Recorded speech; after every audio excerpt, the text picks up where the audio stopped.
Hey, what's going on, guys? It's your man Dale again with another episode.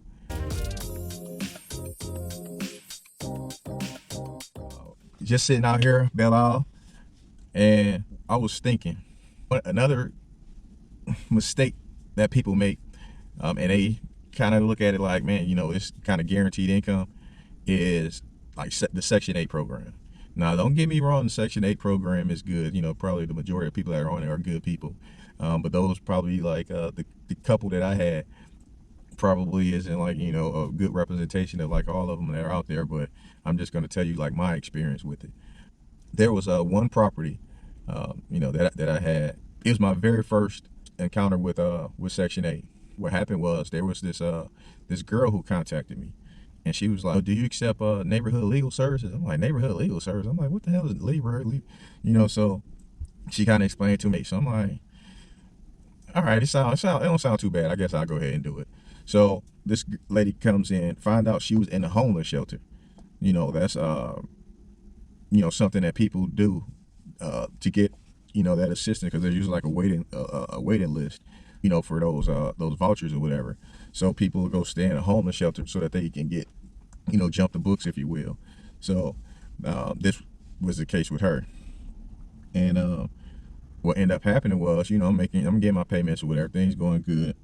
But I would come over, she would be kind of like, she was really like a nasty person. I think she was in there for about 9 months. It was like holidays, Labor Day, whichever one of those holidays or whatever is in September. I was supposed to receive the, a check into my bank account, from Section 8. I didn't see anything. So I'm like, okay, maybe the holiday, messing stuff up or whatever. The 10th come around, still nothing in there. I'm like, oh, So now I have to go do something that I hardly ever do. Go check your P.O. box. I got all these letters, from the Section 8 people, because they don't call you. They just send you letters. I open up one of them. It say, I came over and inspected the property. I've been kind of trying to get in contact with you to tell you to repair these couple things. So check your P.O. boxes. But I got upset when I asked the tenant, like, hey, why you ain't tell me that they had came by or whatever, and they been trying to get in contact with me. She's like, they said they was going to call you. I'm like, they didn't tell you that, because they don't even call you. So all it said was I had to replace, how it's that little chain or whatever that is keeps the door from flying wide open when the wind blows or whatever. I had to replace that, and it said the screens. They told me that I either had to come and pull the screens out or replace them. So I went over there, pulled the screens out, went to Home Depot, got like one of those little chains or whatever for $4, and went over there and put it up. A $4 repair. I told them I fixed it. They sent the inspector back out. His girl rent was $850. I actually end up only getting $150 that month, because they weren't paying me until the house passed inspection. So I missed out on all of that money. That's money that I would never get back, because they don't pay you back pay. So that was. Oh, and then when she was about to move, I come over, the oven door is open. So I remember, back in the day, it would be cold in the house, you turn the stove on, let the oven door open, heat up the house. So but these kids had the door, or it was like the door was open, and then I came out, around through the kitchen or whatever, and seeing like these kids, with a heater right in front of them and a blanket over, and they both sitting there looking like they freezing. So I'm like, what the heck is going on around here? I tell the tenant, I'm like, what's up? She's like, well, the furnace is blowing out cold air. Okay, the furnace blowing out cold air. Why you ain't called me? Tell me it was blowing out cold air. I called the HVAC guy. So the HVAC guy came over. He was like, man, you need to come over here. You ain't gonna believe what I seeing over here.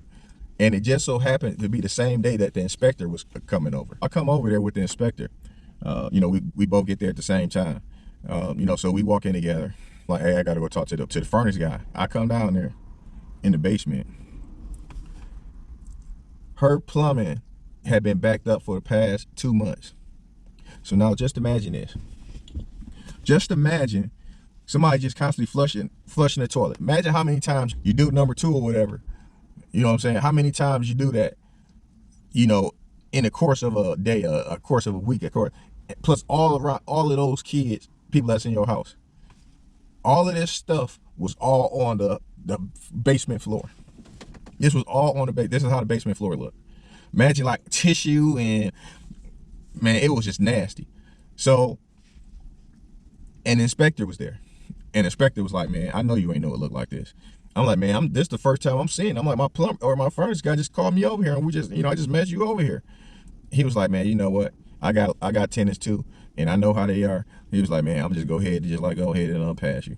She had her washing machine and her dryer sitting on like the couch pillows, like like the couch is the one that you actually sit on, not the back pillow, but the one that you sit on. She had like those down there, like two of them holding up the dryer, two of them holding up the water.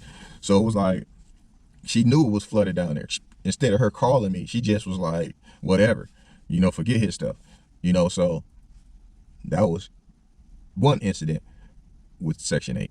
But the second person, like I had got the second Section 8 person kind of like within the first few months of after getting my first one. So with this one, she was a little young girl or whatever, her and her daughter, and her parents live not too far away. They would come over, take care of the grass and all that stuff. So, I was getting paid, everything, everything was good. That's why I thought everything was good, until one day she called me. The trap in the kitchen, it keeps dropping down like it was a one of those double sinks or whatever. And then how you got the little, one of them kept falling down. So I already knew what that was, So I'm like, okay, I gotta go over there and fix it, no problem. I'm like, yeah, I'll be over there tomorrow to fix it. But if it's no problem, I can just open the door, let myself in, fix it, and then, she's like, yeah, no problem, okay. So that's what I do. The next day, I go over there, knock on the door, no answer, use my key, walk in there.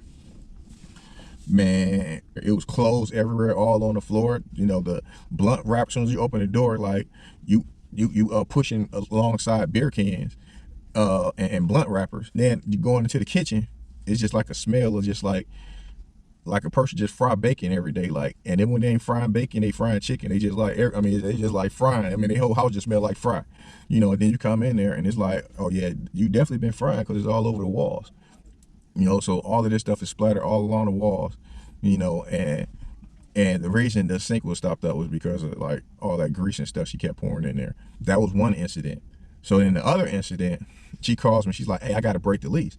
I'm like, you got to break the lease? She's like, yeah, I got to break the lease. My boyfriend, he got the key and he took off with it and he gone. And I'm scared he gonna come back and do something to me. Really? Okay. So where you at now? Oh, I'm at home. So when did he take the key? Oh, a couple days ago. How you get in your house? Oh, well, I'm like, because I only gave you one key. So how did you have a key and he got a key if I only gave you one key? Oh, well, So I'm like, you know what? I just come over to change the locks. A couple weeks later, she calls me.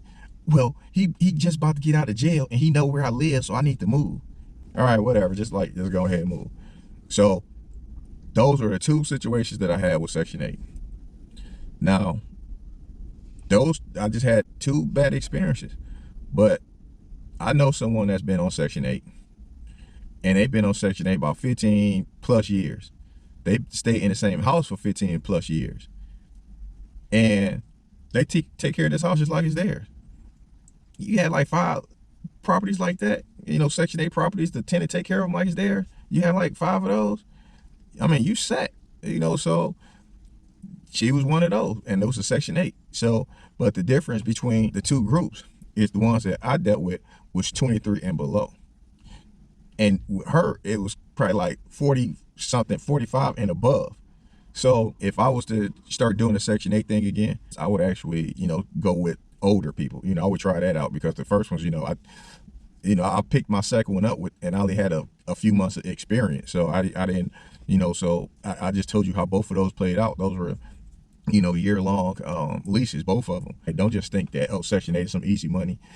Not all the time. I'm being honest with you. Yeah, I've only experienced it twice, but those 2 times,